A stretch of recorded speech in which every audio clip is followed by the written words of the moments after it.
Hey guys, what's up? We are back with another video today, and today I am doing my Bears Mock Draft January edition. So as always, make sure you hit that subscribe button down below. Help me get to 150 subscribers before the end of the month of January. If you enjoy this video, please like it. If you enjoy it, comment all your thoughts and opinions down below, whether you think I'm a good pick, a bad pick, an okay pick, or you agree or disagree with me. Whatever it is, I just enjoy interacting with you guys. So make sure you leave a comment, good or bad, or whatever it is. As always, let's get started today's video. Before I start, though, I want to mention that I will be having so much content coming out in this 2021 season. I'll be having an entire NFL mock draft for every single team, starting in about mid-March to late March. We will be starting and having every team with a mock draft. So I'm right now in my draft prep all the way up to my running backs and wide receivers. So make sure you are subscribed and hit that notification bell for all that content. So let's get started. So this is, I use Pro Football Network. This is a mock draft site. Last time I used a different one, so I will put the link down in the description for Pro Football Network and their mock drafts. So right now the Bears are mocked at number 20. I made two trades. I am not sure which picks I did, but I'm pretty sure which picks I traded away. So I will talk about that later in the video once we get to that. Some of these mock drafts will have trades. Once I do my regular one, none of that will have any trades. But this one has a few trades. So with the number 20th overall pick, the Chicago Bears select Liam Eichenberg, offensive tackle out of Notre Dame University. So the reason why I picked Liam Eichenberg here was because the Bears' massive need, especially at the offensive tackle position, and more often than not at the left tackle position in particular. If you're able to, let's say, cut Charles Leno, save some cap, and draft this guy in Liam Eichenberg, I think he will be a really solid player. He's not going to be as good as Penei Sewell or maybe a Christian Darrisaw, but with the 20th overall pick, he's a really good value, has a lot of talent, has a very high floor, not as high of a ceiling, but I will say this, he will be a very, very, very good left tackle for 10, 15 years in the NFL. A person that I'd compare him to would be like a Joe Staley, or the Browns left tackle that I'm blanking on his name, Joe Thomas. That's the type of players that I would compare him to in the NFL.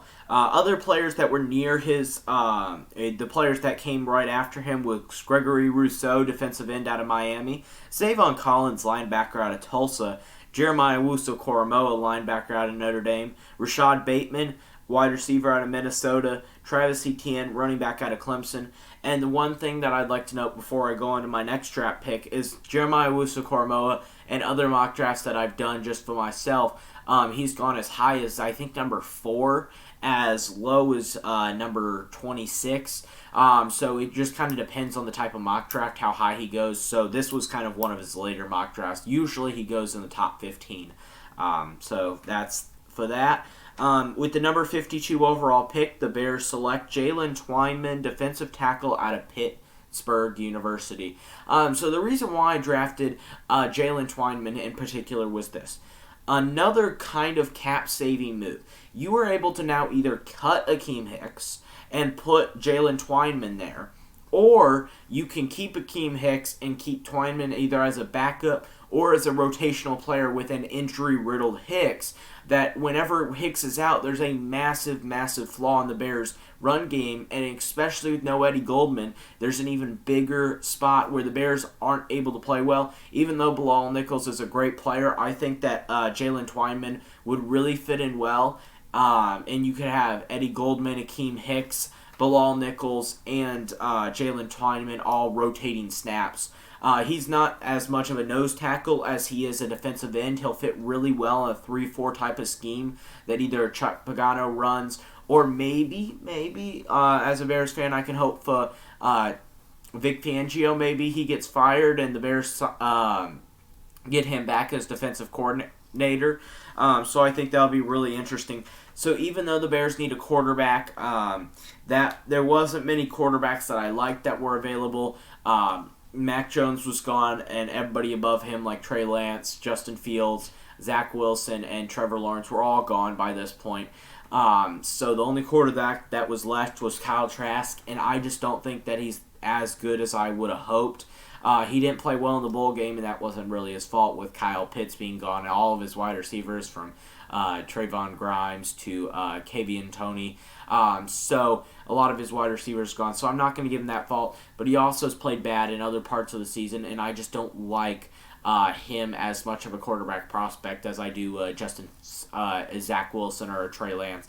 Because I think after Trey Lance or Zach Wilson or Justin Fields, whatever order you want to put them in, there's a massive drop-off, and then there's another massive drop-off after Kyle Trask, or after Desmond Ridder, in my opinion. But the other players that were drafted immediately after Jalen Twyman were Dylan Moses, linebacker out of Alabama, Patrick Jones, defensive end out of Pittsburgh, his teammate, Davon Nixon, defensive tackle out of Iowa, Kyle Trask, quarterback out of Florida, and Terrence Marshall Jr., wide receiver out of LSU. So I want to point out that there was another defensive tackle available, and Davion Nixon, defensive tackle out of Iowa. As far as I know, he's more of a nose tackle, and the Bears don't really need a nose tackle. So I thought he would be a little bit better suited that the Bears put him, get a guy like Jalen Twyman that has a little bit more versatility and has played really well in college at defensive end in the Bears 3-4 scheme. I think that he gives the Bears a little bit more versatility than Davion Nixon does. Okay, so this is where I traded one of my picks. I traded the 83rd overall pick and the 194th overall pick for the 107th and the 147th pick and the 205th pick with the New England Patriots. That's the trade I made. So I traded back for this. Trey Smith was probably going to be available because they ranked him as their 110th best prospect, even though I completely disagree with that ranking. I think he's a round 2 type of guard. I would compare him to like Lloyd Cushenberry of last year out of LSU, the center. There's other players that I would compare him to there. But I think that it is very important to note that Trey Smith is a very good guard out of Tennessee, a road grader, and I think an upgrade to most people and players that the Bears have at guard positions.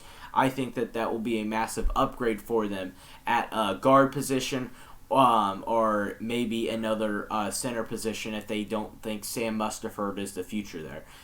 So with the 107th pick, I picked Trey Smith. I thought he was a good upgrade. And then the players that were after him were Darian Kennard, offensive tackle out of Kentucky, Caden Stearns, safety out of Texas, Rodion Williams, cornerback out of Oklahoma State, Zamir White, running back out of Georgia, and Amari Rogers, wide receiver out of Clemson. I'm sorry if I misspell missay any of these names. I'm sorry. I'm not purposely trying to do that. Some names are hard, like mine. It's likely a little bit hard to say. So I know that feeling that it's harder to say names. So I'm sorry if I mispronounce any of those names. If you know any of the names specifically, please put them in the comment section down below. But I think Trey Smith's better than these other players, especially Darian Kendricks, the offensive tackle out of Kentucky, just because I think the Bears could use a right guard. Maybe you're able to do that and then kick Alex Bars out to right tackle. As a Notre Dame fan, I don't think that's a good idea. I don't think Alex Bars has ever played right tackle. He never played it at Notre Dame. He never played it in high school as far as I know. Maybe he has the body for the NFL. I don't know that much about right tackle compared to right guard and what that transition would mean. I don't know whether that's good, but if not, building depth at that guard spot would be really good. And maybe Trey Smith, but I think that Trey Smith just a little bit more talented than Alex Bars. Even as a Notre Dame fan, I know that Trey Smith would be a massive upgrade on the offensive line, especially for any quarterback that the Bears do draft, or Mitchell Trubisky or Deshaun Watson in a trade, or Nick Foles or whoever the quarterback is next year. So with that trade, I ended up getting 41st pick, and I got Tamari Terry, wide receiver out of Florida State University. So the reason why I got him, so a little bit of backstory here. I first saw Tamari Terry at the Notre Dame Florida State game, and I'm like, man, that guy is really, really good. He has a great body. I think he's 6'4", 225, which is a really big wide receiver. I think that he could be if you would develop him well, I think he could be a replacement for Allen Robinson. Maybe he doesn't have the same type of talent, but the body, I think that could be a really good body to be able to transition that. Maybe you could use him as a George Kittle-esque type player where he's a really, really mobile tight end. Or maybe you put him in a slot or something like that where it comes a mismatch nightmare. And I just thought that this would be a really good value pick for the Bears to pick up wide receiver depth, something that they haven't had in a while, because once you get past Darnell Mooney and Anthony Miller, there's a massive drop-off of no wide receiver depth. So I think that the Bears really need to draft another wide receiver, and if they don't get Allen Robinson back, they have to draft probably a wide receiver in round 2. I would say I'd change my pick in round 2 to a wide receiver if I knew Allen Robinson wasn't coming back. But even if he is still coming back, the Bears need depth, and that's one thing that I will say they need to get. Some of the players that were still available at that point was Jake Ferguson, tight end out of Wisconsin, Paris Ford, safety out of Pitt, Drake Jackson, center out of Kentucky, and Dyami Brown, wide receiver for North Carolina.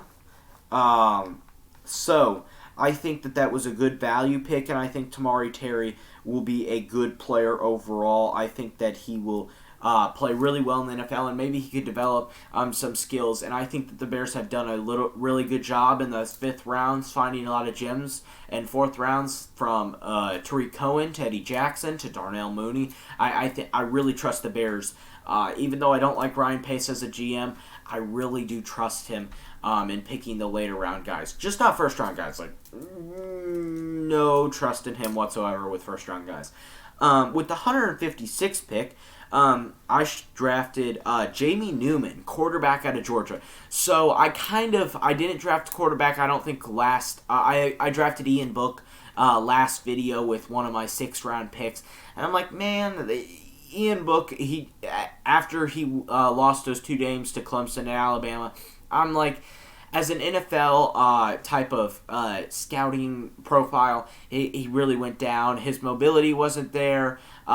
His accuracy wasn't as well. His elusiveness, he wasn't able to see things down the field. He was missing guys. So I think that was really big. So that's why I drafted Jamie Newman with the 156th pick. I also thought it was a really good value after Jamie Newman sat out a year. I think picking him, and I think this is the 5th round, was a really good value pick. And I think he will be maybe you can have him as backup and develop him and see if he goes anywhere. Probably not, but it's worth a shot, especially in these 5th, 6th round areas. Other players that were available was Jeremy Ruddick, tight end out of Ohio State, Trayvon Grimes, Florida wide receiver, Tyler Vrabel, offensive tackle out of Boston College, and Trey Sermon, running back out of Ohio State. The only player that I hesitated on here was Tyler Vrabel, offensive tackle out of Boston College. I thought maybe we should draft another guy. Tyler Vrabel had a really, really good junior season, and then this year he hasn't done as well. So I was like, maybe I should draft him, but in the end, I think that the Bears really need to draft at least one quarterback in this draft. At pick 178, I drafted Ramondre Stevenson, running back out of Oklahoma. So, guys, I've watched this guy play once, and then I will start watching him once I start doing more of my running back previews. This guy was amazing in the Florida game, and I get that there were a lot of opt-outs on Florida's part, but there weren't none that I knew on defense. And I know the SEC did not have a good defensive year, but man, that guy pounded the rock so well. He was fantastic. He ran hard. My comparison is a less talented Derrick Henry. He's 6'2", 246, so he is like a tank. He does not run as fast as Derrick Henry, but he is like a tank. And the Bears need running back depth, especially after Tariq Cohen got injured with ACL tear. The Bears had no running back depth. So once David Montgomery was dealing with, I think it was a hamstring and an ankle issue, it really, really hurt the Bears to the point where they were playing with Cordell Patterson, something that they cannot do. And I think that was a big disappointment there. With my final pick, number 205, the guy that I got in the Patriots trade, I picked Drew Heimlin, offensive tackle out of Illinois State University. Okay, so I want to have a little background. I'm not shooting in the dark here. I do know this player. Drew Heimlin was a offensive tackle prospect that was on the rise and predicted to maybe go in the second round of this year's draft. First of all, I want to point out he is not declared for the NFL draft, and I would not be surprised if he doesn't go to the NFL draft because he is not a very well-known prospect, and he needs another year of tape and quote-unquote hype around him in order to really get drafted. But as you saw with James Robinson, Illinois, that guy also went to Illinois State. As a big Illinois State fan, I think that Drew Heimlin, he's 6'10", 300 pounds, I think 285, I think it was, but I think he grew a couple of pounds, so I think it's more towards 300 now. He is a behemoth of a man. He is really good at left tackle there. I think that he could be a Charles Leno type guy. Charles Leno was another 7th round draft pick of the Bears out of Boise State. I think that if he's as good as Charles Leno as a 7th round draft pick, I would take that in a heartbeat. Even though I don't like Charles Leno that much as a player, I think that if you can get that value in the 7th round, it is definitely worth it. So I thought, why don't you go in your own backyard, pick out a guy with a lot of talent, but very raw, and see if you can develop him. If you can't, that's fine. But if you can, it's been shown in the FCS level from Carson Wentz to a degree, not as this year, but James Robinson, and you have Trey Lance coming out, and you have Dylan Radson on another left tackle out of North Dakota State University. You had David Johnson at a point. There are a lot of good players coming out of the FCS level, so I wouldn't be surprised if that continues to be a trend. Finally, the players that were there were Pete Werner, linebacker out of Ohio State, Jordan Scott, defensive tackle out of Oregon, Brady Galloway, tight end out of Clemson, and Spencer Sanders, Oklahoma State quarterback. So as always, make sure you comment your thoughts and opinions down below. Hit the 2 videos right below if you enjoy this content and want to check it out. One of them will be my Bears mock draft, and another one will be a playlist. And check the subscribe button up here. Please subscribe. Help me get to 150 subscribers before the end of the year. As always, have a great day. Bye.